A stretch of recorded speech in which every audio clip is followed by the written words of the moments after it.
اعوذ باللہ من الشیطان الرجیم بسم اللہ الرحمن الرحیم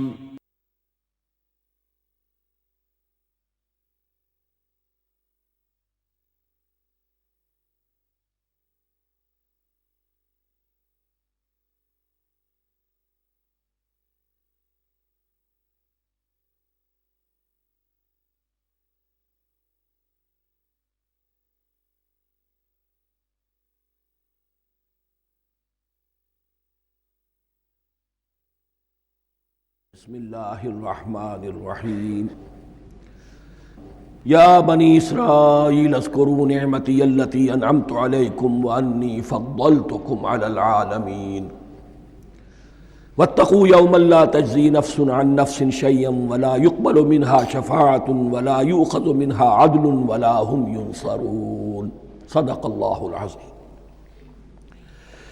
رب اشرح لی صدری ویسر لی امری واحلل عقدۃ من لسانی یفقہوا قولی۔ جیسا کہ میں نے عرض کیا تھا، سورہ بقرہ کے 5ویں رکوع سے اور 14ویں رکوع تک تو مسلسل، بلکہ 15ویں رکوع کی بھی پہلی 2 آیات شامل کرنی ہوں گی۔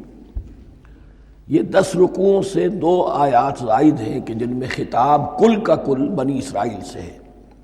البتہ اس میں یہ فرق ہے کہ پہلا رکوع جو ہے وہ ان کو دعوت پر مشتمل ہے، نبی اکرم صلی اللہ علیہ وسلم پر ایمان لانے کی پرزور دعوت۔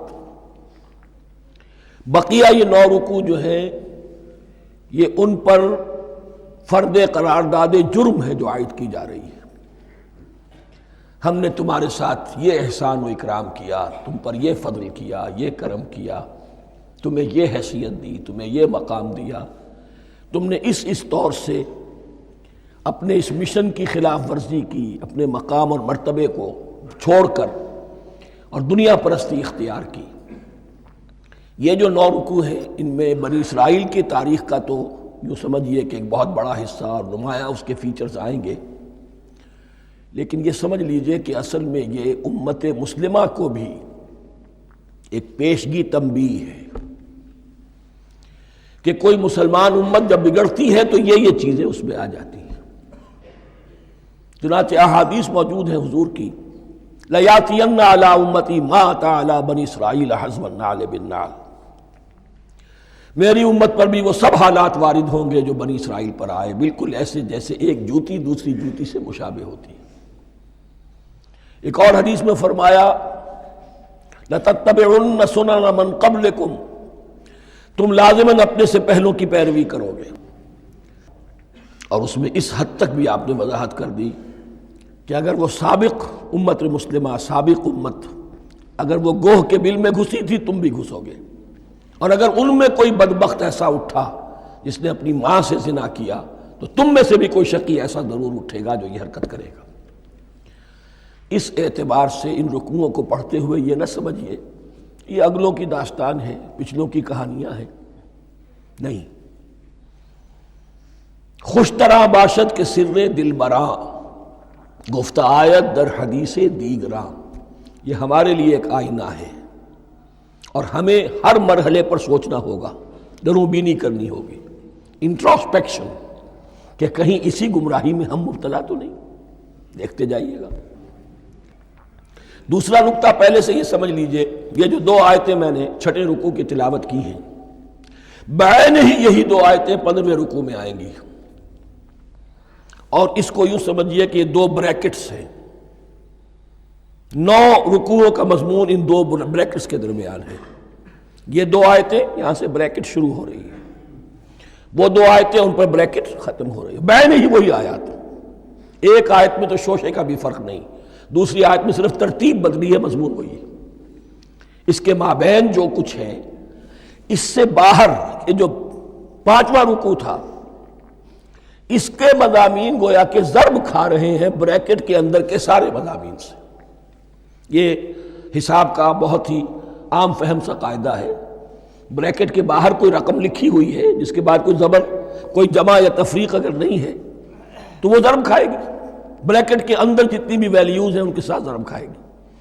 تو گویا کہ ہر قدم پر حضور پر دعوت، ایمان لانے کی دعوت اس پورے معاملے میں موجود ہے، اس لیے کہ اس میں بعض آیتیں ایسی آ گئی ہیں، ایک زیادہ نمایاں ایک کم نمایاں، جن سے کچھ لوگوں کو بھگالتا ہوا یا کچھ لوگوں نے فتنہ پیدا کیا جان بوجھ کر۔ یہ فتنہ ایک بار پیدا ہوا تھا اکبر کے زمانے میں دین الہی کی شکل میں، کہ صرف خدا کو مان لینا، آخرت کو مان لینا اور نیک اعمال کرنا نجات کے لیے کافی ہے، کسی رسول پر ایمان لانا ضروری نہیں ہے۔ یہ صوفیہ میں بھی یہ فتنہ بہت بڑے پیمانے پر آیا۔ مسجد مندر ہکڑو نور، مسجد میں اور مندر میں ایک ہی نور ہے، سب مذاہب ایک ہی ہے، سارا فرق جو ہے شریعتوں کا ہے، عبادت کے ظاہری شکل کا ہے، وہ ہے رسولوں سے متعلق۔ رسولوں کو بیچ میں سے نکال دیجئے تو یہ دین الہی رہ جائے گا، اللہ کا دین۔ اتنا بڑا فتنہ تھا کہ جب ہندوستان میں سیاسی اعتبار سے، حکومت کے اعتبار سے مسلمانوں کا اقتدار چوٹی پر تھا، کلائمیکس پر، اکبر اعظم، اس وقت یہ دین الہی کا فتنہ اٹھا کہ دین محمدی کا اب دور ختم ہو گیا، وہ 1000 سال کے لیے تھا، 1000 سال پورے ہو گئے، اب الف ثانی ہے، دوسرا 1000 سال ہے، اس کے لیے نیا دین ہے، اسے دین اکبری بھی کہا گیا اور دین الہی بھی کہا گیا۔ اور اس میں ایک آیت آئے گی جس سے استدلال کیا ہے کچھ لوگوں نے۔ اس صدی میں پھر یہ فتنہ اٹھا تھا گاندھی کے فلسفے کے ذریعے سے، اور ایک بہت بڑا نابغہ انسان مسلمانوں میں سے، بہت بڑا نابغہ، جینیس، ابو الکلام آزاد، وہ بھی اس فتنے کا شکار ہو گیا۔ متحدہ قومیت، چنانچہ گاندھی اپنی پرارتھنا میں کچھ قرآن کی تلاوت بھی کراتا تھا، کچھ گیتا بھی پڑھواتا تھا، کچھ اپنشدوں سے، کچھ بائبل سے، کچھ گرو گرنتھ سے۔ معلوم ہو یہ سب ٹھیک ہے، سب ایک ہے، سب لوگوں کو ایک ہونا چاہیے، ایک قوم ہونا چاہیے۔ مذہب تو انفرادی معاملہ ہے، کوئی مسجد میں چلا جائے، کوئی مندر میں چلا جائے، گردوارے میں چلا جائے، کوئی چرچ میں چلا جائے، کوئی سینیگاگ میں چلا جائے، کیا فرق واقع ہوتا ہے؟ اس کا توڑ یہی ہے کہ سمجھ لیجئے یہ جو 7 آیتیں ہیں 5ویں رکوع کی، یہ ہے بریکٹ کے باہر، اور یہ ضرب کھا رہی ہے مسلسل۔ اس بریکٹوں کے درمیان جتنی بھی مضمون آ رہا ہے وہ سب ان کے تابع ہوگا۔ گویا کہ جہاں تک حضور پر ایمان لانے کا معاملہ ہے وہ انڈرسٹوڈ سمجھا جائے گا، مقدر سمجھا جائے گا ہر مرحلے پر ان 2 بریکٹوں کے مابین۔ اب چلیے بسم اللہ۔ یا بنی اسرائیل اذکروا نعمتی التی انعمت علیکم وانی فضلتکم علی العالمین۔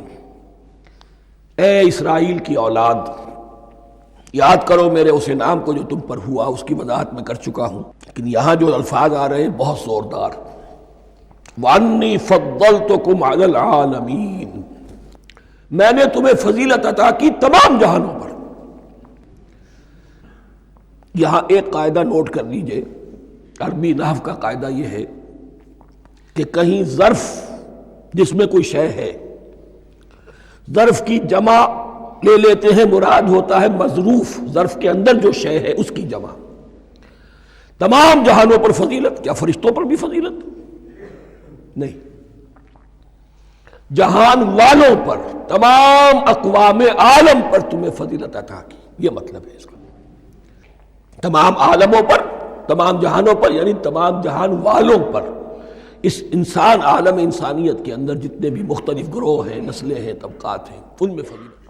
وَاتَّقُوا يَوْمًا لَا تَجْزِي نَفْسٌ عَن نَفْسٍ شَيْئًا، میں عرض کر چکا ہوں، اب تیسری مرتبہ پھر عرض کر رہا ہوں، اصل شیخ آخرت، محاسبہ آخرت، یہ مستحضر ہوگا تو انسان سیدھا رہے گا۔ اس میں کمزوری آ جائے، ضعف آ جائے تو باقی ایمان باللہ، ایمان بالرسالت، یہ نہ معلوم کیا کیا شکلیں اختیار کر لیں۔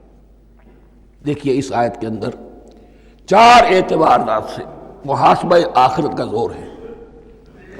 وَاتَّقُوا يَوْمًا، ڈرو اس دن سے، لا تجزی نفس عن نفس شیئا، جس دن کوئی جان کسی دوسرے کے کام نہ آ سکے گی،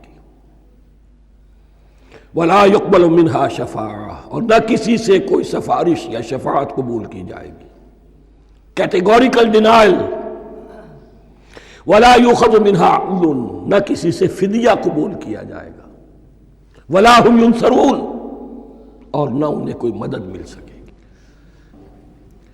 ہم نے طرح طرح کے عقیدے، شفاعت باطلہ کا تصور، اہل عرب سمجھتے تھے ہمیں یہ فرشتے جو ہے خدا کی بیٹیاں ہیں، یہ لات اور منات اور عزا ہم نے ان کے بت بنا رکھے ہیں، پوچھتے ہیں یہ اپنے ابا جان سے اللہ کی بیٹیاں ہیں نا، لاڈلی بیٹیاں، چھڑا لیں گے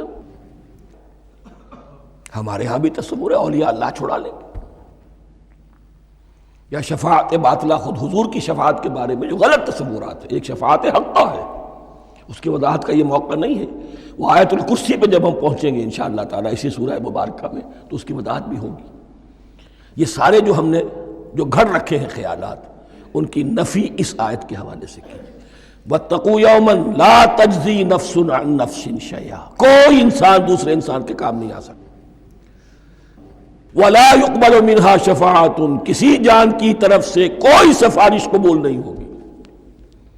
وَلَا يُؤْخَذُ مِنْهَا عَدْلٌ، نہ کوئی فدیہ قبول کیا جائے گا۔ وَلَا هُمْ يُنصَرُونَ، نہ انہیں کوئی مدد مل سکے گی۔ اب اس کے بعد اللہ تعالیٰ کے احسانات اور ان کی طرف سے جو ناشکریاں ہوئی ہیں ان کی بڑی تفصیل کے ساتھ اب بات چلے گی، تفصیل نہیں تیزی کے ساتھ۔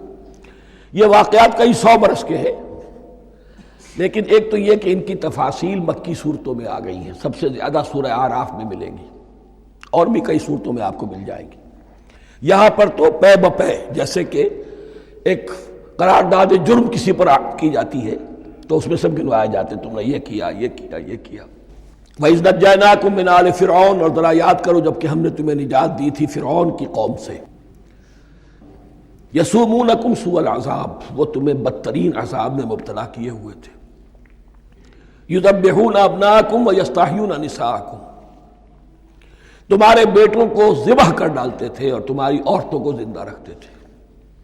عورتیں تو پھر ان کے کام آتی تھی، گھر میں کام کاج کے لونیاں بنتی تھی، گھروں میں ڈال لیتے تھے، لیکن لڑکوں کو، اور یہ 2 موقع پر ہوا ہے بنی اسرائیل کے ساتھ، یہ بعد میں انشاءاللہ اس کی تفصیل آئے گی۔ وَفِي ذَلِكُمْ بَلَاءٌ مِّن رَبِّكُمْ عَظِيمٌ، اور یقیناً اس میں تمہارے رب کی طرف سے تمہارے لیے بڑی آزمائش تھی۔ وَإِذْ فَرَقْنَا بِكُمُ الْبَحْرَ، اور یاد کرو جب کہ ہم نے تمہارے لیے سمندر کو پھاڑ دیا یا دریا کو پھاڑ دیا۔ یہ ایک مختلف فی بات ہے کہ کس جگہ سے کراس کیا تھا بنی اسرائیل نے ایجپٹ سے سینائی پیننسولا آنے کے لیے، جزیرہ نما سینا میں۔ ایک رائے یہ کہ دریائے نیل کو کراس کر کے گئے ہیں، لیکن یہ بات غلط ہے، دریائے نیل تو مصر کے اندر ہے، وہ کبھی بھی مصر کی حد نہیں بنا۔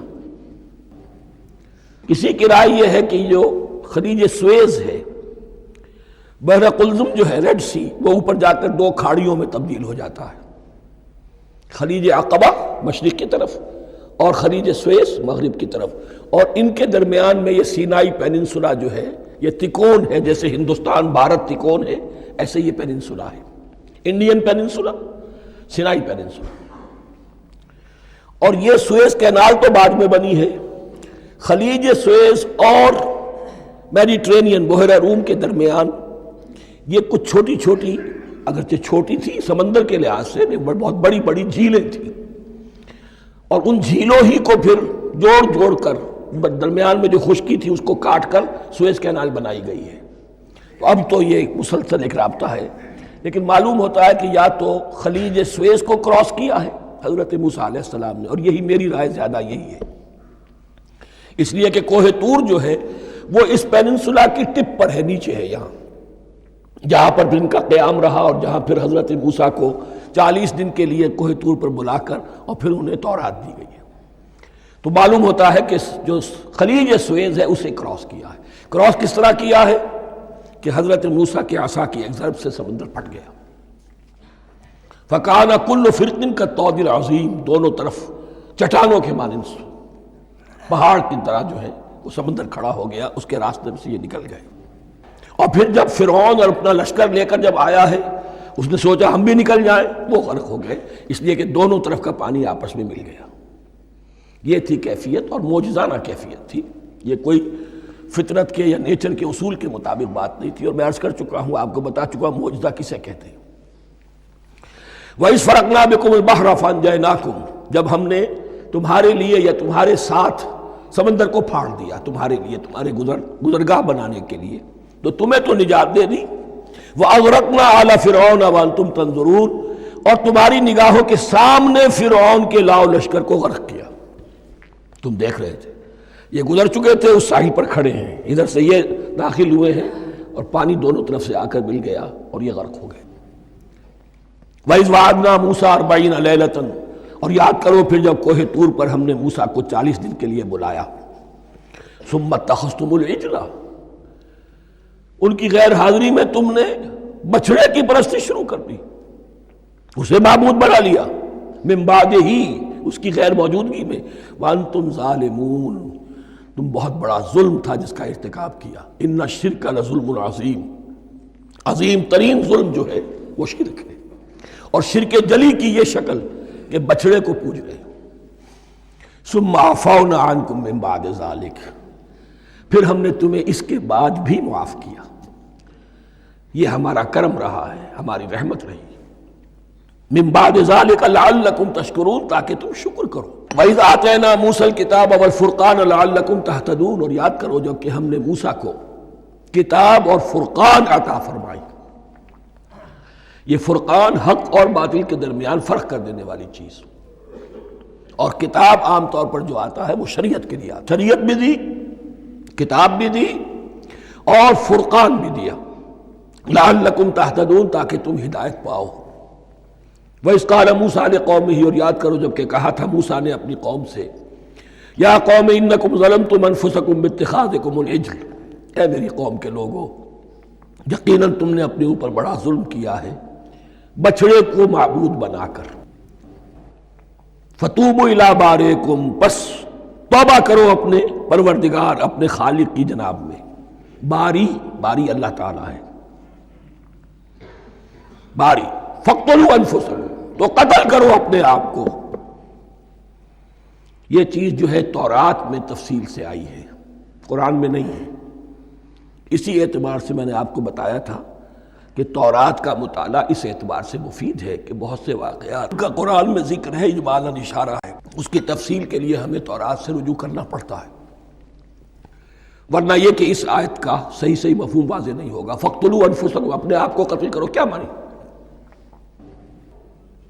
یہ قتل مرتد کی سزا ہے۔ وہاں معلوم ہوتا ہے کہ حضرت موسیٰ نے یہ حکم دیا، 12 قبیلے تھے، ہر قبیلے میں سے کچھ لوگوں نے یہ کفر اور شرک کیا، باقی لوگوں نے نہیں کیا۔ انہیں حکم دیا گیا کہ اپنے قبیلے کے لوگ ان کو قتل کریں جو ان کے قبیلے میں سے اس کفر کے مرتکب ہوئے۔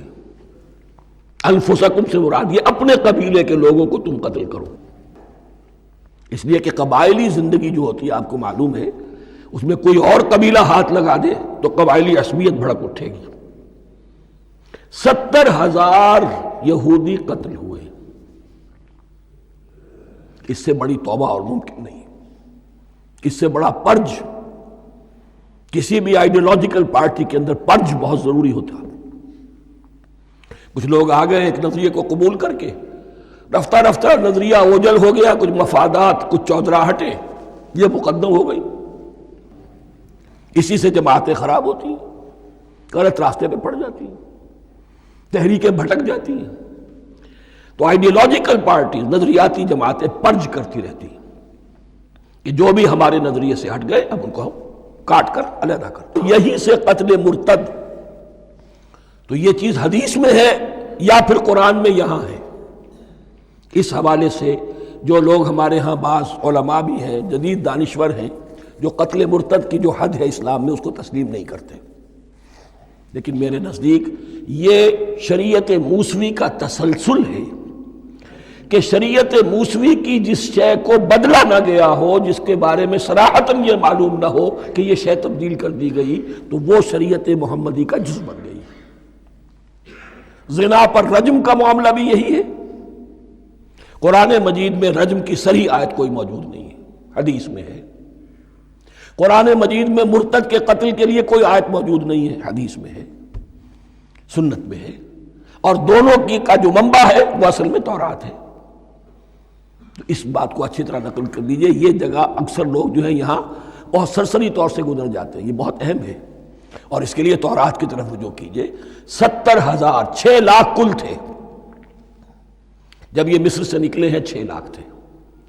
کتنے عرصے کے بعد پیننسولا پہنچے ہیں، سینائی پیننسولا میں اور طور میں، کچھ اور ان کی تعداد بڑھ گئی ہوگی، لیکن یہ کہ ان میں سے 70,000 کو قتل کیا اپنے ہاتھوں سے۔ ہر قبیلے نے اپنے جو مرتد تھے ان کو اپنے ہاتھ سے قتل کیا۔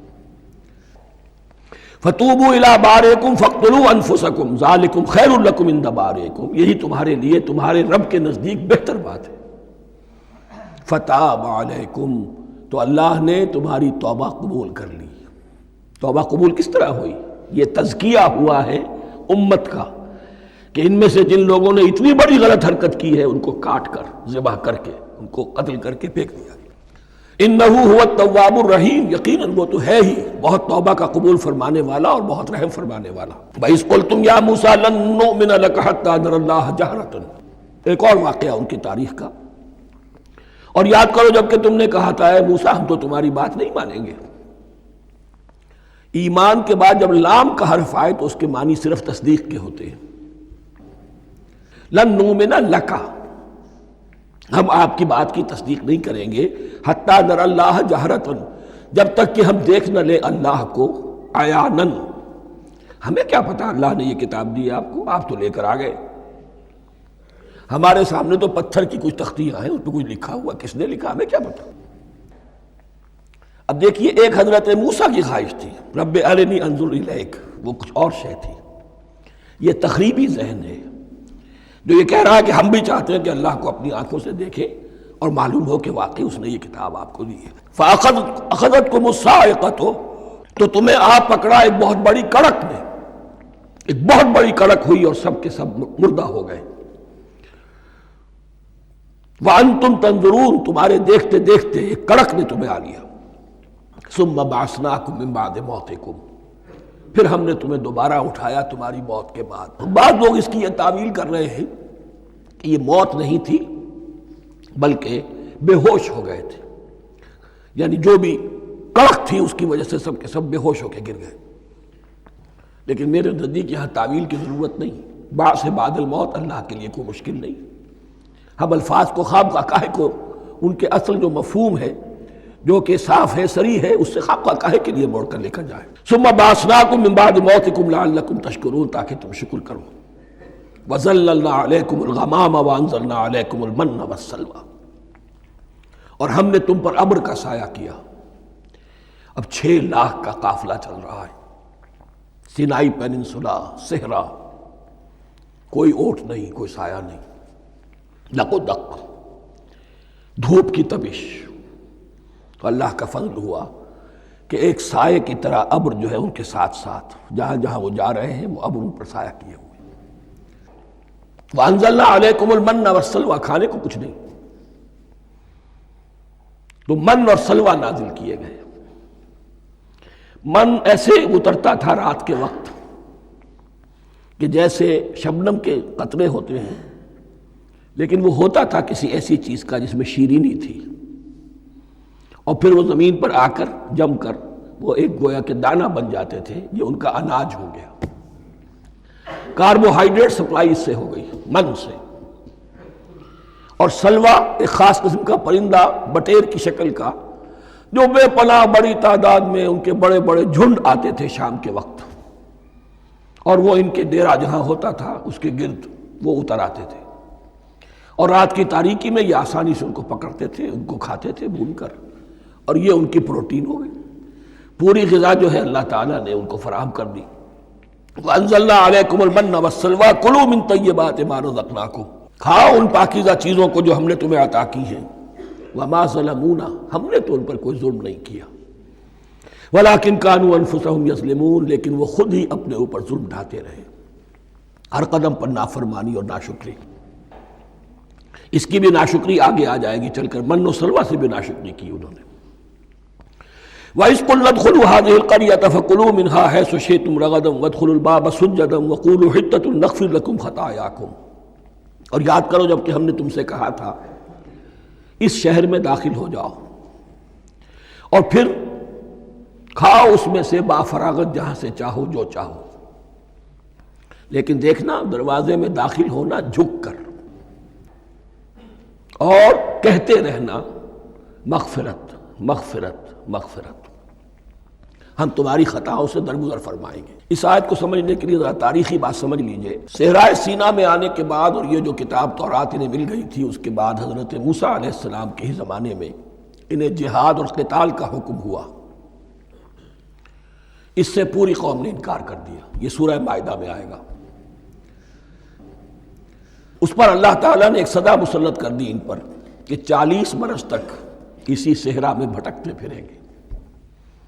اگر یہ ابھی قتال کرتے، جہاد کرتے، تو پورا فلسطین ان کے ہاتھ پر ابھی فتح کرا دیتے، لیکن چونکہ انہوں نے بزدلی دکھائی ہے، اب سزا یہ ہے فَإِنَّهَا مُحَرَّمَةٌ عَلَيْهِمْ 40 سَنَةً يَتِيهُونَ فِي الْأَرْضِ، اب 40 برس تک یہ اسی صحرا میں بھٹکتے پھریں گے، اور ارض فلسطین جو ان کے لیے ارض موعود تھی وہ ان پر حرام کر دی گئی 40 سال کے لیے۔ اس 40 سال کے عرصے میں حضرت موسیٰ کا بھی انتقال ہو گیا، حضرت ہارون کا بھی ہو گیا، اور اس عرصے میں ایک نئی نسل پیدا ہوئی۔ وہ جو غلامی کا داغ اٹھائے ہوئی نسل آئی تھی مصر سے، جن کے اندر مورل کیریکٹر جو ہے وہ بہت کمزور ہو جاتا ہے، وہ پوری نسل ختم ہو گئی، نئی نسل اب پیدا ہوئی۔ 40 برس صحرا میں پیدا ہوئے، یہی پلے بڑھے، ان میں اب ایک جذبہ تھا۔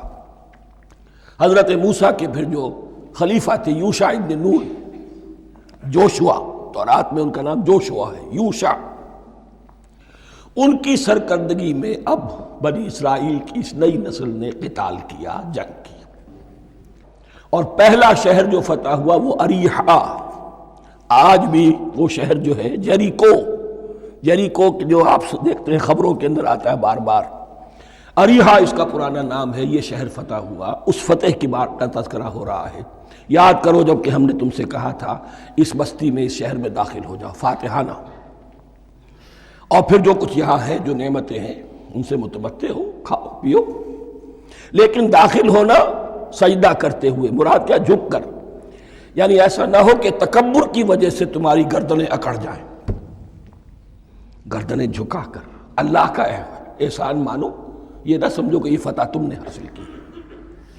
اس کی تفسیر اصل میں نظر آتی ہے حضور کی شخصیت میں، کہ جب فتح مکہ کے موقع پر مکے میں داخل ہوئے ہیں تو جس سواری پر آپ بیٹھے ہوئے تھے، آپ کی پیشانی اس کی گردن کے ساتھ جڑی ہوئی تھی۔ یہ وقت ہوتا ہے جب کہ تکبر اور تعلی، فاتح کی حیثیت سے آنا، اور بندہ مومن کے لیے یہی وقت ہے تواضع کا، جھکنے کا۔ وَقُولُوا حِطَّةٌ، حتیٰ یحط تو کہتے ہیں جھاڑ دینے کو، تو اس کے معنی کیا ہے؟ اے اللہ ہمارے گناہ جھاڑ دے، مغفرت، اے اللہ ہمیں مغفرت، ہماری مغفرت فرما، جو خطائیں ہو گئی بخش دے۔ قولوا حِطَّةٌ، تمہاری زبان پر استغفار ہونا چاہیے، تمہاری گردنیں جھکی ہوئی ہونی چاہیے۔ نغفر لکم خطایاکم، اگر تم اس پر عمل کرو گے ہم تمہاری خطائیں جو ہیں انہیں معاف فرما دیں گے۔ وسنزید المحسنین، اور جو تم میں محسن ہوں گے انہیں اور بھی زیادہ دیں گے، اور انعام و اکرام آئیں گے۔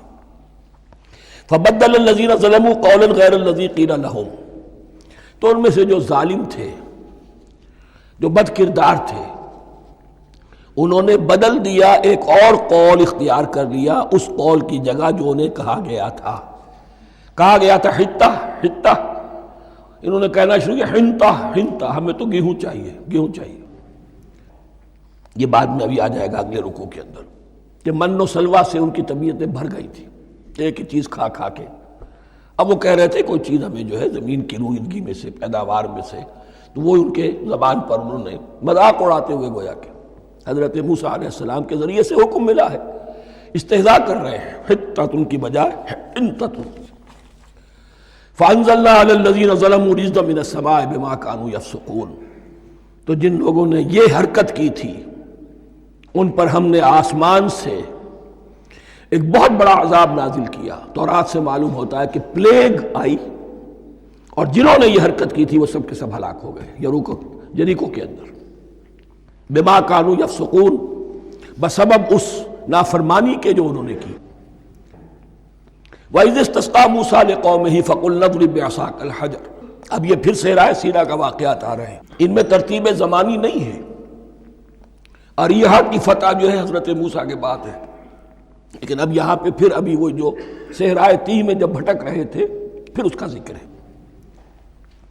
وَإِذِ اسْتَسْقَىٰ مُوسَىٰ لِقَوْمِهِ فَقُلْنَا اضْرِب بِّعَصَاكَ الْحَجَرَ، اور جب کہ موسیٰ کی قوم نے موسیٰ سے پانی طلب کیا۔ اب صحرا میں آپ کو معلوم ہے جہاں پڑاؤ تھا اب وہاں پانی نہیں ہے، 6 لاکھ ہو 7 لاکھ ہو کتنے افراد ہو پانی چاہیے۔ وَإِذِ اسْتَسْقَىٰ مُوسَىٰ لِقَوْمِهِ فَقُلْنَا اضْرِب بِّعَصَاكَ الْحَجَرَ، تو ہم نے کہا کہ اپنے عصا سے ضرب لگاؤ چٹان پر۔ فَانْفَجَرَتْ مِنْهُ اثْنَتَا عَشْرَةَ عَيْنًا، تو اس سے 12 چشمے پھوٹ بہے۔ فجر کہتے ہیں کسی شے کے پھٹ کر کوئی چیز برآمد ہو۔ فجر جو ہوتی ہے، فجر کا وقت رات کی تاریکی کا پردہ چاک ہوتا ہے اور سپیدہ سحر نمودار ہوتا ہے۔ فَانْفَجَرَتْ مِنْهُ اثْنَتَا عَشْرَةَ عَيْنًا، تو 12 چشمے پھوٹ بہے۔ قَدْ عَلِمَ كُلُّ أُنَاسٍ مَشْرَبَهُمْ، یہاں اناس سے کیا مراد ہے؟ ہر قبیلہ، ہر قبیلے نے اپنا گھاٹ معین کر لیا۔ 12 قبیلے تھے، اگر علیحدہ علیحدہ نہ ہوتا معاملہ، 12 چشمے اسی لیے دیے گئے کہ لڑے نہ جھگڑے نہ۔ پانی تو بہت بڑی چیز ہے، کہیں پانی پینے پلانے پہ جھگڑا اور کہیں گھوڑا آگے بڑھانے پہ جھگڑا، یہ تو قبائلی زندگی کے اندر ہوتی ہی چیزیں۔ تو اس اعتبار سے اللہ تعالیٰ نے ان کے لیے یہ سہولت کی کہ 12 چشمے پھوٹ بہے۔ قد علم کل اناس مشربہم، ہر ایک نے اپنا گھاٹ جان لیا، معین کر لیا۔ کلوا واشربوا من رزق اللہ، گویا کہ کہہ دیا گیا کہ کھاؤ اور پیو اللہ کے رزق میں سے۔ ولا تعثوا فی الارض مفسدین، اور زمین میں فساد مچاتے نہ پھرو۔ کھانے پینے کے لیے پانی بھی ادھر آ گیا، کھانے کے لیے من و سلوہ آ گیا۔ اب دیکھیے ان کی ناشکری۔ وَإِذْ قُلْتُمْ يَا مُوسَىٰ لَن نَّصْبِرَ عَلَىٰ طَعَامٍ وَاحِدٍ، یاد کرو جب کہ تم نے کہا تھا اے موسیٰ ہم ایک کھانے پر تو صبر نہیں کر سکتے، کھا کھا کے بکھتا گئے ہیں من و سلوہ۔ فَادْعُ لَنَا رَبَّكَ، تو ذرا اپنے رب سے دعا کرو، پکارو ہمارے لیے اپنے رب کو۔ یخرج لنا، وہ نکالے ہمارے لیے مما تنبت الارض، زمین کی روئیدگی اور پیداوار میں سے، نباتات ارضی میں سے، من بقلہا اس کی ترکاریاں، وقصائہا اور ککڑیاں، کھیرے اور ککڑیاں، ان سب کے لیے یہ لفظ ہے۔ وفومہا، ایک ترجمہ گیہوں کیا گیا ہے لیکن میرے نزدیک زیادہ صحیح ترجمہ ہے لہسن، اور سرائے کی زبان میں بھی اور ممکن ہے کہ سندھی میں بھی ہو تھوم، تھوم کہتے ہیں لہسن کو، یہ فوم کی بدلی ہوئی شکل ہے، اس لیے کہ یہی علاقہ ہے جس میں عرب آئے تھے، تو عربوں کی زبان کے بہت سے الفاظ جو ہیں اس سرائے کی زبان میں خاص طور پر وہ بہت زیادہ، تو تھوڑی سی شکل بدل کر وہ کافی تعداد میں موجود ہے۔ وعدسہا، اور دال خاص طور پر مسور کی، وبصلہا، اور پیاز۔ اب جو چٹخارے جس سے بنتے ہیں سالن کے، ان کی زبانیں وہ چٹخارے مانگ رہی۔ ظاہر بات ہے کہ اگر وہ سلوا بھی تھا، بٹیرا ہے، اسے آگ کے اوپر ذرا سا تپایا اور کھایا، وہ ایک ہی خاص قسم کی غذا ہے جو چل رہی ہے۔ اسی طرح من جو ہے وہ ایک خاص قسم کا سیریل ان کے لیے بن گیا ہے، لیکن یہ جو چٹخارے ہیں یہ تو لہسن سے ہے، پیاز سے ہے، ترکاریوں سے ہے، ان تمام چیزوں سے، دال کا اپنا ایک ذائقہ ہے۔ قَالَ تَسْتَبْدِلُونَ الَّذِي هُوَ أَدْنَىٰ بِالَّذِي هُوَ خَيْرٌ، حضرت موسیٰ نے فرمایا کیا تم وہ شے بدلے میں لینا چاہتے ہو اس کے، کیا وہ شے جو کمتر ہے بدلے میں چاہتے ہو اس کے کہ جو بہتر ہے؟ من و سلوہ کہیں بہتر ہے اللہ کی طرف سے جو تمہیں دیا گیا ہے، تم اس سے تمہارا جی بھر گیا ہے، اس کو ہاتھ سے دے کر چاہتے ہو کہ یہ ادنا چیزیں تمہیں ملے۔ اہبطوا مصرا، اب یہ لفظ آ گیا اہبطوا۔ اب ظاہر بات ہے یہ آسمان سے زمین پر اترنے کے لیے لفظ نہیں ہے اہبطوا، یہاں اس کا ترجمہ صحیح ہوگا سیٹل ڈاؤن سم ویئر۔ اگر زمین کی یہ چیزیں چاہیے تو کہیں سیٹل ہو جاؤ اور کاشت کرو، بیج ڈالو، آبیاری کرو، یہ ساری چیزیں تمہیں مل جائیں۔ اہبطوا مصرا، کہیں سیٹل ڈاؤن ہو جاؤ، کہیں اتر پڑو کسی بستی میں، کسی علاقے میں۔ فَإِنَّ لَكُمْ مَا سَأَلْتُمْ، تمہیں مل جائے گا جو کچھ کہ تم نے مانگا۔ وَضُرِبَتْ عَلَيْهِمُ الذِّلَّةُ وَالْمَسْكَنَةُ وَبَاءُوا بِغَضَبٍ مِّنَ اللَّهِ، اب یہ ہے ان کی وہ خباثتیں، ان کے وہ ناشکریاں، ان کی وہ معصیتیں، ان پر جو آخری حکم دیا جا رہا ہے، جو اگر آپ برا نہ مانیں تو میں عرض کروں گا آج یہود پر اتنا اپلیکیبل نہیں ہے جتنا مسلمانوں پر ہے۔ ضربت علیہم الذلۃ والمسکنۃ وباؤوا بغضب من اللہ۔ ذلت اور مسکنت، کم ہمتی ان پر تھوپ دی گئی۔ ضربت علیہم، it was heaped upon them. The humiliation was heaped upon them. ضربت علیہم الذلۃ والمسکنہ وباؤوا بغضب من اللہ، اور وہ اللہ کا غضب لے کر لوٹے۔ وہی امت جس کے بارے میں فرمایا وَأَنِّي فَضَّلْتُكُمْ عَلَى الْعَالَمِينَ، اسی امت کا پھر یہ حشر ہوا۔ کیوں ہوا؟ نافرمانی۔ تمہیں کتاب دی تھی کہ تم پیروی کرو، تمہیں کتاب دی تھی کہ اسے قائم کرو۔ وَلَوْ أَنَّ أَهْلَ الْكِتَابِ أَقَامُوا التَّوْرَاةَ وَالْإِنْجِيلَ وَمَا أُنزِلَ إِلَيْهِمْ مِنْ رَبِّهِمْ لَأَكَلُوا مِنْ فَوْقِهِمْ وَمِنْ تَحْتِ أَرْجُلِهِمْ۔ اگر یہ تورات اور انجیل کو قائم کرتے، نافذ کرتے، تو نعمتیں زمین بھی اگلتی، ان کے قدموں کے نیچے سے نعمتیں جو ہیں وہ پھوٹتی، اور ان کے سروں کے اوپر سے بھی بارش ہوتی نعمتوں کی۔ لیکن اگر تم نے اس کو چھوڑ کر اپنی خواہشات، اپنے نظریات، اپنے خیالات، اپنا تمرد، اپنی سرکشی، اپنی حاکمیت، اپنی مصلحتیں، اپنی عقل، اس کو بالا تر کیا، تو پھر جو قوم اللہ کے قانون کی، اللہ کی ہدایت کی، اللہ کی کتاب کی امین ہوتی ہے دنیا میں، وہ اللہ کی ریپرزنٹیٹیو ہوتی ہے، نمائندہ ہوتی ہے۔ اگر وہ اپنے عمل سے مس ریپرزنٹ کرے اللہ کو، تو وہ کافروں سے بڑھ کر مغضوب اور کافروں سے بڑھ کر مبغوض ہو جاتی ہے۔ مغضوب بھی، مبغوض بھی۔ اس لیے کافروں کو تو دین پہنچانا تمہارے ذمہ تھا، تم نے دین ان کو کیا پہنچانا تھا، تم تو خود دین سے منحرف ہو گئے۔ آج اس جگہ پر امت مسلمہ کھڑی ہے کہ 1.25 بلین یا 1.5 بلین، 125 کروڑ عزت نام کی شے نہیں ہے، کہ عزت نام تھا جس کا گئی تیمور کے گھر سے، سارے معاملات دنیا کے G7 G15 کے ہاتھ میں ہیں، سیکیورٹی کونسل اس کے پرماننٹ ممبر کا ویٹو ہے، اور نہ سیکیورٹی کونسل میں اور نہ کہیں کسی G7 میں، نہ G9 میں، نہ G15 میں کوئی مسلمان ملک نہیں۔ کس نمی پرست کی بھیا کیستی، ہماری اپنی پالیسیز کہیں اور طے ہوتی ہیں، ہمارے اپنے بجٹ کہیں اور بنتے ہیں، ہماری صلح اور جنگ کسی اور کے اشارے سے ہوتی ہے۔ ریموٹ کنٹرول، یہ ذلت اور مسکنت۔ آپ کے ریڈیو پر، ٹیلی ویژن پر خبریں آتی رہیں کہ اتنے مسلمانوں کے ساتھ یہ کر دیا، اتنی مسلمان عورتوں کی بے حرمتی کر دی، لیکن یہاں ہم بیٹھے ہوئے اپنے اپنے دھندوں میں، اپنے اپنے کاروبار میں، اپنی اپنی ملازمتوں میں، اپنے اپنے کیریئرز میں، دنیا میں کیا کچھ ہو رہا ہے۔ بہرحال اس وقت یہ جو ہے، میں نے جیسا کہ عرض کیا تھا کہ یہ ہے تاریخ بنی اسرائیل کی، لیکن خوشترا باشد کے سر دل براں، گفت آیت در حدیث دیگراں، یہ ہمارا نقشہ ہے آج اس آیت میں۔ ضربت علیہم الذلۃ والمسکنۃ وباؤوا بغضب من اللہ۔ اور یہ کیوں؟ ذالک بانہم کانوا یکفرون بآیات اللہ، یہ اس لیے کہ وہ اللہ کی آیات کا انکار کرتے رہے۔ وَيَقْتُلُونَ النَّبِيِّينَ بِغَيْرِ الْحَقِّ، اللہ کے نبیوں کو ناحق قتل کرتے رہے۔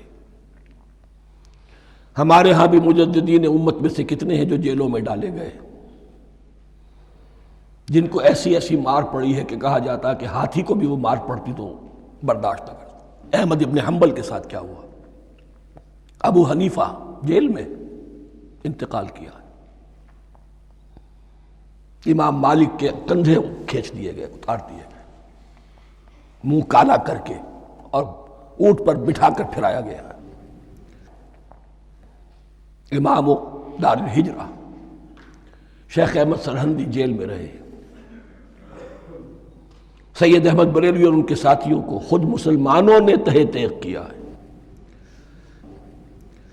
بہرحال یہ داستانیں ہیں، اب نبی تو کوئی نہیں آئے گا، ان کے ہاں نبی تھے، ہمارے ہاں مجددین ہیں، علماء حق ہیں، جیسے کہ حدیث بھی ہے علماء امتی کا انبیاء بنی اسرائیل، تو جو انہوں نے انبیاء کے ساتھ کیا ہم نے مجددین اور علماء کے ساتھ کیا۔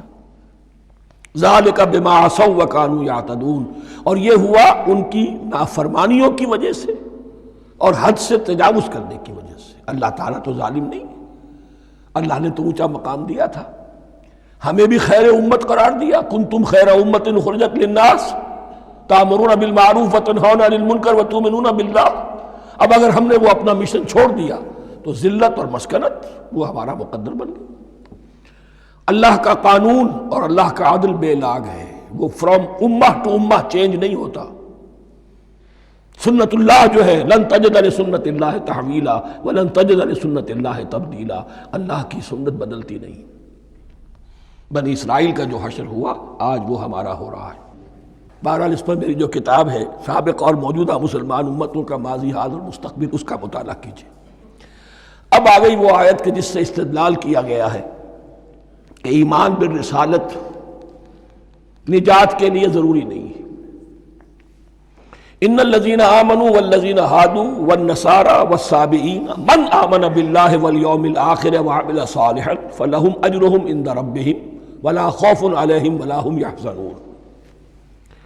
یقیناً جو لوگ ایمان لائے، اور اس سے مراد ہے جو ایمان لائے حضور پر، محمد پر صلی اللہ علیہ وسلم، والذین ہادوا، اور جو یہودی ہو گئے، والنصارى، اور نصرانی، والصابئین، اور صابی وہ لوگ تھے عراق کے علاقے میں رہتے تھے جو کہتے تھے کہ ہم دین ابراہیمی پر ہیں، لیکن ان کے ہاں بھی بہت کچھ بگڑ گیا تھا، جیسے حضرت ابراہیم کی نسل، حضرت اسماعیل کی نسل بگڑ گئی تھی، تو اس طرح وہ بھی بگڑ گئے تھے۔ ستارہ پرستی زیادہ تر ان کے ہاں تھی۔ من آمن باللہ والیوم الآخر، جو کوئی بھی ایمان لایا اللہ پر اور یوم آخر پر، وعمل صالحا، اور اس نے عمل کیے اچھے، فلہم اجرہم عند ربہم، تو ان کے لیے محفوظ ہے ان کا اجر ان کے رب کے پاس، ولا خوف علیہم ولا ہم یحزنون، اور نہ ان پر کوئی خوف ہوگا اور نہ وہ کسی حزن سے دوچار ہوں گے۔ ظاہر الفاظ کے اعتبار سے دیکھیے کہ یہاں ایمان بالرسالت کا ذکر نہیں ہے۔ ویسے تو اگر کوئی اس سے یہ غلط استدلال کرتا ہے تو اس کا پہلا جو اصولی جواب ہے وہ تو یہ ہے کہ ایسی حدیثیں بھی موجود ہیں، من قال لا الہ الا اللہ دخل الجنہ، تو اس کے کیا معنی ہے؟ صرف کہنے سے جنت میں داخل ہو جائیں گے، کسی عمل کی ضرورت نہیں؟ جواب یہ دیا جائے گا پورے قرآن کو سامنے رکھو، پورے حدیث کے ذخیرے کو سامنے رکھو، کسی ایک جگہ سے کوئی ایک نتیجہ نکال لینا وہ صحیح نہیں۔ لیکن اس کے علاوہ وہ اصول جو میں بیان کر چکا ہوں کہ یہ سلسلہ شروع کہاں سے ہوا ہے، 5واں رکوع، وَآمِنُوا بِمَا أَنزَلْتُ مُصَدِّقًا لِمَا مَعَكُمْ وَلَا تَكُونُوا أَوَّلَ كَافِرٍ بِهِ۔ انہیں ایمان کی زوردار دعوت سے تو یہ ساری بات شروع ہوئی ہے۔ اب فصاحت اور بلاغت کا یہ تقاضا ہے کہ بار بار اس کو دہرایا نہ جائے، وہ بات انڈرسٹوڈ رہے گی، مقدر رہے گی، سمجھی جائے گی کہ ہر جگہ پر وہ موجود ہے، اس لیے کہ ساری گفتگو ہو رہی ہے اسی کے حوالے سے۔ وَآمِنُوا بِمَا أَنزَلْتُ مُصَدِّقًا لِمَا مَعَكُمْ وَلَا تَكُونُوا أَوَّلَ كَافِرٍ بِهِ وَلَا تَشْتَرُوا بِآيَاتِي ثَمَنًا قَلِيلًا وَإِيَّايَ فَاتَّقُونِ۔ اس حوالے سے یوں سمجھیے اب اس آیت کو کہ یہاں پر کچھ الفاظ محذوف مانے جائیں گے۔ ان الذین آمنوا والذین ہادوا والنصارى والصابئین من آمن باللہ والیوم الآخر وعمل صالحا فی ایامہم فلہم اجرہم عند ربہم ولا خوف علیہم ولا ہم یحزنون۔ ہر دور میں، جبکہ ابھی حضرت عیسیٰ نہیں آئے تھے تو جو بھی یہودی تھے اس وقت تک، حضرت موسیٰ کے ماننے والے، وہ جو بھی اللہ پر ایمان رکھتے تھے اور نیک عمل کرتے تھے، آخرت کو مانتے تھے، ان کی نجات ہو جائے گی۔ لیکن حضرت عیسیٰ کے آنے کے بعد ان کو نہیں مانا، اب وہ کافر قرار۔ لیکن اب حضرت عیسیٰ کے آنے کے بعد جب تک حضور نہیں آئے، جو بھی مانتا ہے، لیکن یہ کہ شرط یہی ہوگی کہ اپنے اپنے زمانے میں، اصل میں نفی جس بات کی جا رہی ہے وہ یہ ہے کہ یہ نہ سمجھو کہ کسی گروہ میں ہونے سے نجات ہوتی ہے، نجات کسی گروہ میں ہونے کی وجہ سے نہیں ہے، نجات کی بنیاد ایمان اور عمل صالح ہے۔ کسی رسول پر ایمان لانا اپنے دور کے رسول پر وہ تو لازم ہے، لیکن یہ ہے کہ اس پر ایمان تو لے آئے اور وہ عمل صالح نہیں ہے تو نجات نہیں ہوگی۔ تو یہ اپنے اپنے دور میں، اپنے اپنے زمانے میں ہر امت کے لیے وَلِكُلِّ أُمَّةٍ أَجَلٌ قرآن مجید کے ایک مقام پر آیا ہے، ہر امت کے لیے ایک خاص معین مدت ہے۔ اس معینہ مدت میں اب ظاہر بات ہے جو لوگ حضور کی بعثت سے پہلے فوت ہو گئے ان پر تو کوئی ذمہ داری نہیں تھی حضور پر ایمان لانے کی، اور ایسے لوگ تھے، ایسے موحدین مکے میں موجود تھے جو یہ کہتے تھے کعبے کے پردے پکڑ پکڑ کر، اے اللہ ہم صرف تجھے پوجنا چاہتے ہیں، صرف تیری بندگی کرنا چاہتے، لیکن جانتے نہیں کیسے کریں۔ یہ بات موجود تھی اور ان کا انتقال بھی ہو گیا۔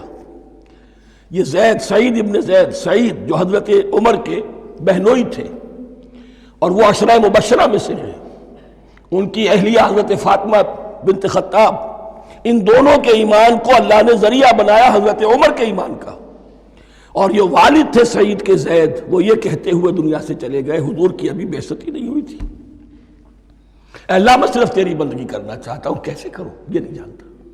اسی کو ذہن میں رکھیے، اہدنا الصراط المستقیم جو میں نے کہا تھا، ایک سلیم الفطرت انسان، سلیم العقل انسان توحید تک پہنچ جاتا ہے، آخرت کو پہچان لیتا ہے، لیکن اب کیا کروں؟ اس شریعت کے لیے، ان احکام کے لیے وہ دستے سوال دراز کرنے پر مجبور ہے۔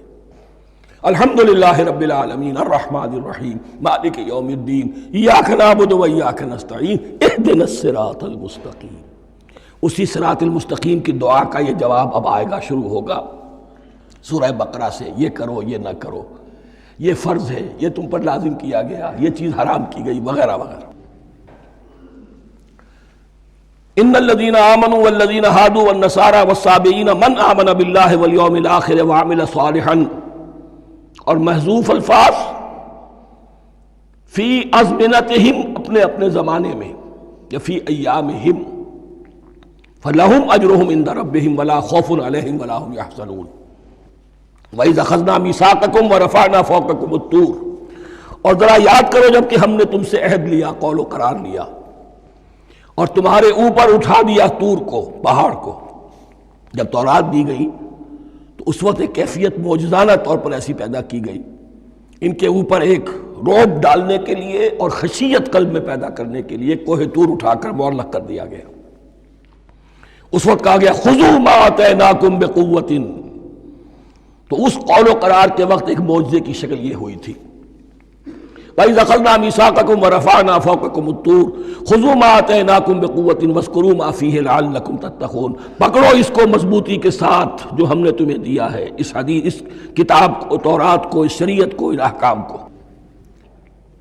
وَاذْکُرُوا مَا فِیہِ، اور یاد رکھو اسے جو کچھ کہ اس میں ہے، لَعَلَّکُمْ تَتَّقُونَ، تاکہ تم بچ سکو۔ ثُمَّ تَوَلَّیْتُم مِّن بَعْدِ ذَلِکَ، پھر تم نے روگردانی کی اس کے بعد، اس میثاق کو توڑا، میثاق الست کو توڑا تھا، اور دوسرے یہ میثاق شریعت جو تم سے لیا گیا اس کو بھی توڑا۔ ثم تولیتم من بعد ذلک فلولا فضل اللہ علیکم ورحمتہ لکنتم من الخاسرین، پھر اگر اللہ کا فضل تمہارے شامل حال نہ ہوتا اور اس کی رحمت تمہاری دستگیری نہ کرتی رہتی، بار بار تمہیں معاف کیا، تمہیں مہلت دی، تو اگر یہ چیز نہ ہوتی تو اسی وقت سے تم خسارہ پانے والے اور تباہ ہونے والے ہو جاتے۔ وَلَقَدْ عَلِمْتُمُ الَّذِينَ اعْتَدَوْا مِنْكُمْ فِي السَّبْتِ، اور تمہیں خوب معلوم ہے تم میں سے وہ لوگ جنہوں نے سبت کے قانون کو توڑا، حد سے تجاوز کیا۔ یہ واقعہ تفصیل کے ساتھ سورہ اعراف میں آئے گا کہ ان کی شریعت میں ہفتے کا روز معین کر دیا گیا تھا، کوئی دنیاوی کام نہیں ہوگا۔ آج بھی وہ لوگ جو ہے سبت کو، جو بھی پریکٹسنگ جیوز ہیں، وہ اس کی پابندی کرتے ہیں، وہ بڑی شدت سے کرتے ہیں۔ لیکن ایک زمانے میں ایک خاص ان کا قبیلہ تھا کہ جس نے ایک بڑے ہی شرعی ہیلہ ایجاد کر کے اس قانون کی دھجیاں بکھیری، تفصیل ہم پڑھیں گے سورہ اعراف میں۔ وَلَقَدْ عَلِمْتُمُ الَّذِينَ اعْتَدَوْا مِنْكُمْ فِي السَّبْتِ، اور تمہارے علم میں ہے تمہارے وہ لوگ کہ جنہوں نے سبت کے قانون کے ضمن میں خلاف ورزی کی، فَقُلْنَا لَهُمْ كُونُوا قِرَدَةً خَاسِئِينَ، تو ہم نے کہہ دیا ان کو کہ ہو جاؤ ذلیل بندر، ان کی شکلیں مس کر دی گئی، انہیں بندروں کی شکل میں تبدیل کر دیا گیا۔ فَجَعَلْنَاهَا نَكَالًا لِمَا بَيْنَ يَدَيْهَا، پھر ہم نے اس واقعے کو یا اس بستی کو ایک بنا دیا مثال، لوگوں کے لیے ان کی عبرت کے سامان بنا دیا، ان کے لیے بھی جو سامنے موجود تھے اس زمانے کے لوگ، اور ان کے لیے بھی جو بعد میں آنے والے تھے۔ وَمَوْعِظَةً لِّلْمُتَّقِينَ، اور اسے ایک نصیحت، ایک سبق آموزی کی بات بنا دیا اہل تقویٰ کے لیے۔ وَإِذْ قَالَ مُوسَىٰ لِقَوْمِهِ إِنَّ اللَّهَ يَأْمُرُكُمْ أَن تَذْبَحُوا بَقَرَةً، اور یاد کرو جب کہ موسیٰ نے اپنی قوم سے کہا یقیناً اللہ تمہیں حکم دیتا ہے کہ گائے کو ذبح کرو۔ یہ واقعہ میں پہلے آپ کو بتا دوں، پھر ہم یہ آیات تیزی سے پڑھ لیں گے۔ بنی اسرائیل میں ایک شخص قتل ہو گیا، عامیل نامی، اور قاتل کا پتہ نہیں چل رہا تھا۔ اللہ تعالیٰ نے حضرت موسیٰ کے ذریعے سے انہیں حکم دیا کہ ایک گائے کو ذبح کرو، اور اس کے جسم کے ایک ٹکڑے سے اس مردے کو چھوؤ، وہ جی اٹھے گا اور وہ بتا دے گا میرا قاتل کون ہے۔ اب یہ معجزات کی شکل ہے جو بار بار آ رہے ہیں، اور سابق اس امت کے اندر معجزات کا آپ کو بہت عمل دخل ملے گا۔ اس میں ایک تو یہ کہ گائے کو ذبح کرنا، وہ گائے کے تقدس کا جو ان کے دل میں ذہن میں تھا، تو ذبح کرنے سے اس کے اوپر بھی گویا کہ ایک تلوار چلائی گئی، اور پھر انہیں دکھا بھی دیا گیا کہ ایک آدمی زندہ بھی ہو سکتا ہے، بعد سے بعد الموت کا بھی ایک نقشہ دکھا دیا گیا انہیں۔ لیکن انہیں جب یہ حکم ملا اور ان کے دلوں کے اندر وہ بچڑے کی اور گائے کی تقدیس جو ہے وہ پلی ہوئی تھی، اب انہوں نے سوال کر کے کسی طریقے سے بچنے کے لیے مین میخ نکالی، کیسی گائے ہو، کیا رنگ ہو، کس طرح کی ہو، کس عمر کی ہو۔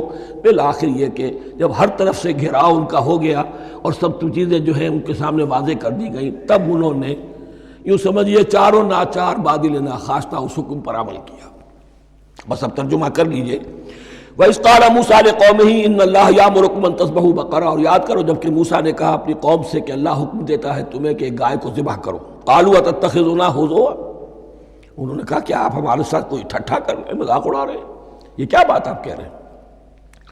قَالَ أَعُوذُ بِاللَّهِ أَنْ أَكُونَ مِنَ الْجَاهِلِينَ، فرمایا میں اللہ کی پناہ طلب کرتا ہوں اس سے کہ میں جاہلوں میں سے ہو جاؤں، کہ میں ان دین کے معاملات کے اندر استہزاء اور تمسخر کو شامل کر دوں۔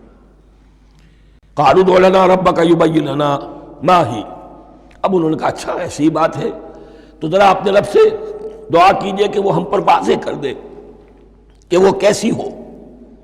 قال انه يقول، حضرت موسیٰ نے فرمایا اللہ تعالیٰ فرماتا ہے انها بقرة لا فارض ولا بکر، وہ ایک ایسی گائے ہونی چاہیے کہ جو نہ بوڑھی ہو نہ بالکل بچھیا ہو، عوان بین ذالک، ان کے بین بین ہو۔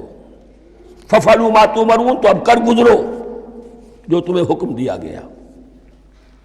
قَالُوا ادْعُ لَنَا رَبَّكَ يُبَيِّن لَنَا مَا لَوْنُهَا، اب انہوں نے پھر کہا ذرا ایک دفعہ اور دعا کیجئے اپنے رب سے، وہ ہمیں بتا دے اس کا رنگ کیسا ہونا چاہیے۔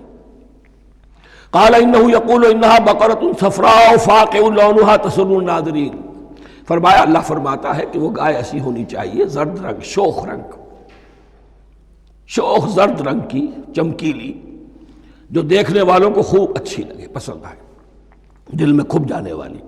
اب جو زیادہ سے زیادہ ان کے ہاں مقدس سمجھے جاتے تھی گائے، رفتہ رفتہ سوال کر کے اگر پہلے ہی حکم پر وہ کر دیتے تو کسی بھی گائے کو ذبح کر دیتے، لیکن یہاں گھیراؤ ان کا ہو رہا ہے کہ جس کی تقدس کا ان کے ذہن میں زیادہ سے زیادہ تاثر ہے اسی کو واضح کیا جائے۔ قالوا ادع لنا ربك يبين لنا ما هي، پھر انہوں نے کہا ذرا اللہ سے دعا کیجئے اور وہ ہمیں یہ بتائے کہ وہ کیسی ہو۔ ان البقرہ تشابہ علینا، یقیناً ہم کچھ شبے میں پڑ گئے ہیں، یہ گائے کا معاملہ مشتبہ ہو گیا ہے ہم پر۔ قال انہ یقول، فرمایا اللہ فرماتا ہے انہا بقرۃ لا ذلول تثیر الارض ولا تسقی الحرث، وہ ایک ایسی گائے ہونی چاہیے کہ جو کوئی جس سے مشقت نہ لی جاتی ہو، نہ وہ ہل جوتتی ہو اور نہ وہ رہٹ کا پانی کھینچتی ہو۔ تسیر الارض، نہ تو وہ زمین کو جوتنے میں، ہل چلانے میں کام نہیں لی جائے، ولا تسقی الحرث، اور نہ کھیتی کو پانی پلانے کے لیے وہ پانی کھینچنے میں استعمال کیا جائے۔ مسلمتن، اور پوری سالم ہونی چاہیے، یک رنگ، لا شیۃ فیہا، اس میں کسی دوسرے رنگ کا کوئی داغ تک نہ ہو۔ اب کیا کرتے، گھیراؤ میں آ گئے۔ قالوا الآن جئت بالحق، کہا انہوں نے کہ ٹھیک ہے، اب تو آپ نے بات جو ہے پوری طریقے سے واضح کر دی۔ فَذَبَحُوهَا وَمَا كَادُوا يَفْعَلُونَ، تب انہوں نے اس کو ذبح کیا اور وہ کرنے والے نہیں تھے، دل میں نہیں تھا، بادل ناخواش تھا۔ اب دیکھیے یہاں ترتیب ذرا واقعے کی جو ہے مختلف ہو گئی ہے۔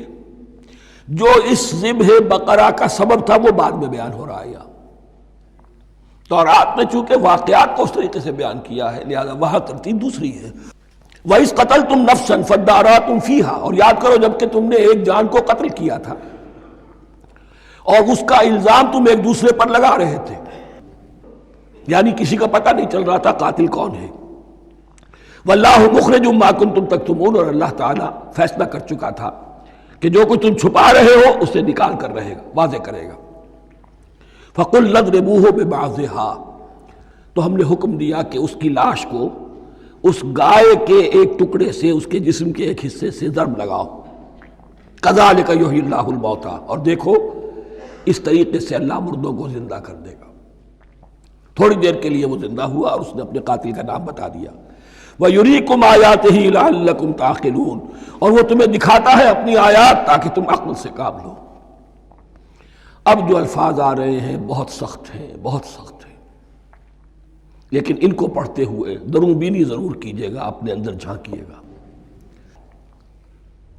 ثُمَّ قَسَتْ قُلُوبُكُمْ، پھر تمہارے دل سخت ہو گئے۔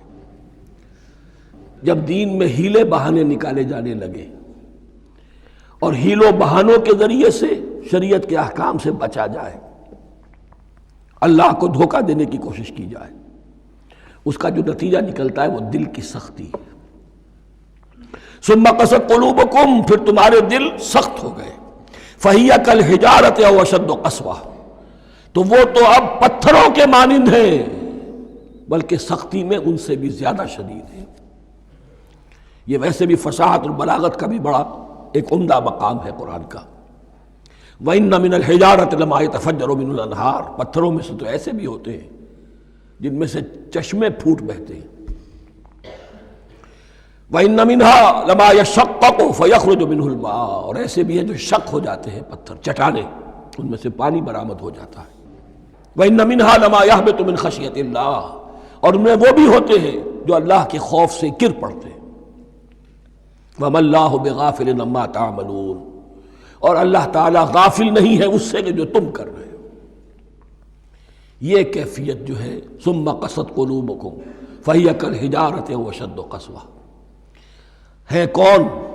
یا بنی اسرائیل اذکروا نعمتی التی انعمت علیکم وانی فضلتکم علی العالمین، جن پر 1400 برس ایسے گزرے کہ کوئی لمحہ ایسا نہ تھا کہ نبی موجود نہ ہو، جنہیں 3 کتابیں دی گئیں،